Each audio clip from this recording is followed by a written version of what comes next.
Resident Evil is back. 14 months after the incredible Resident Evil 2 remake was released, Resident Evil 3 Nemesis has been remade, titled simply Resident Evil 3. The game is set in the same universe as Resident Evil 2, set in the American Midwest in a place called Raccoon City. The city is overrun by a biological threat called the T-Virus. However, Resident Evil 3 illustrates the outbreak and conclusion of the incident. You take control of Jill Valentine, a member of the specialist squad of the police force known as STARS. STARS are tasked with investigating a pharmaceutical company called Umbrella. They've determined that the T-Virus is a biological weapon and Umbrella are behind it all.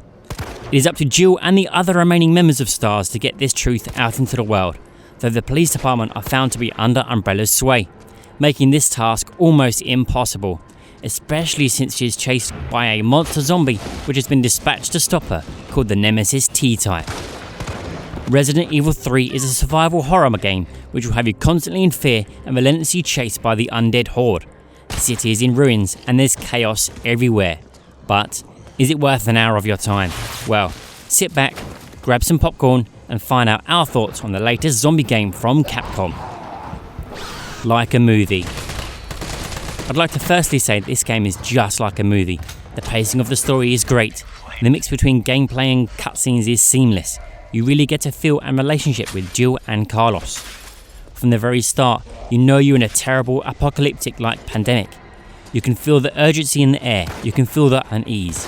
You are thrust straight into the action, which is what Resident Evil 3 Nemesis was all about. It's very apparent in the remake.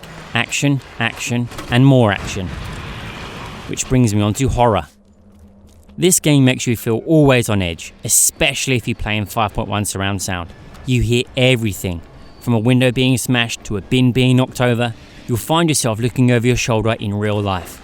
You'll hear creepy knocks and creaks, and then all of a sudden it goes quiet for no reason whatsoever. Sometimes something happens, sometimes nothing happens. That's how tense this game is. The music plays a major role in this too, as it will just come into play, which makes you realise something is about to happen. You know something's around the corner, but you just don't want to go round, but you have to. That's the sign of an immersive game. The real horror comes not from the zombies themselves, as they're not overly scary, but the fright, the not knowing of what's going to happen next. Then boom, something happens and you've gone from 0 to 100 real quick. So pay attention and don't take your eyes off the ball, because there will be jump scares, even when you least expect it. Zombies. As I said, the zombies aren't overly scary, but they look, for lack of a better term, real. They are, however, persistent and will stop at nothing to get you, even when you think you have killed it and you haven't. There were often times where I thought I had cleared a room to then be pounced upon by a zombie which I thought I had eliminated. Remember to make sure you kill them. Give them an extra round or two, won't hurt. Remember, the undead can't really die.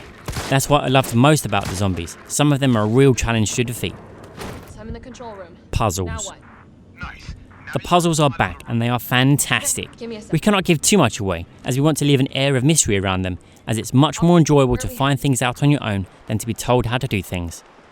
However, whilst you are scavenging, a vital part of the game, you'll find various notes which will give you clues on how to complete these puzzles, or you'll even find certain collectibles that you will need to advance in the game. Don't go flicking through the pages and not read them. You have to read them if you want to get anywhere fast in this game. Don't be the type to go back into the menu and reread things that you should have read the first time round. They're there for a reason, they're there to help you. I loved this about Resident Evil 3.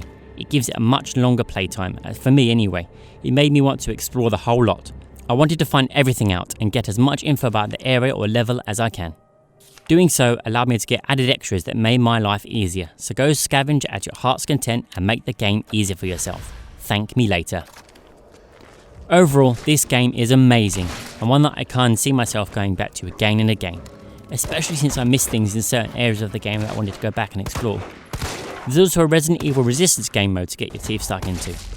Various collectibles to go back and collect. If you love Resident Evil, you'll love this addition to the franchise. Pick it up, you won't regret it. It's definitely worth an hour of your time. More than an hour, in fact.